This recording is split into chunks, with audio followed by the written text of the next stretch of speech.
నీ జీవితంలో కూడా ఎన్నో ఆపదలు నీ తల తీసేయాలన్నటువంటి వారు, నీ నాశనాన్ని చూడాలనుకున్నటువంటి వారు, నీ కుటుంబం ఏడుస్తుంటే కన్నులారా చూడాలని నీ ఇంట్లో నీ ఉప్పు పులుసు తిన్నోళ్ళే,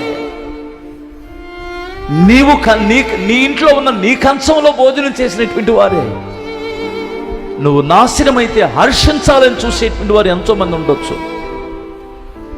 కానీ ఒక్క విషయాన్ని గుర్తుపెట్టుకో, నువ్వు ఆశ్రయించిన దేవుడు సర్వశక్తి గల దేవుడు గనుక వారికి ఆ అవకాశము ఇవ్వడు. చప్పలు కొట్టు ఒకసారి. నీకు ఆపదలు వస్తాయి కాదనను, వీటిని విసిరే వాళ్ళు ఉన్నారు, కత్తులు దూసే వాళ్ళు ఉన్నారు, బాణాలు విసిరే వాళ్ళు ఉన్నారు. కానీ వారి మధ్యలో నీ తలని తీసేసే దేవుడు మాత్రం కాదు. ఆపదలో ఆదుకునే దేవుడు ఉన్నాడు.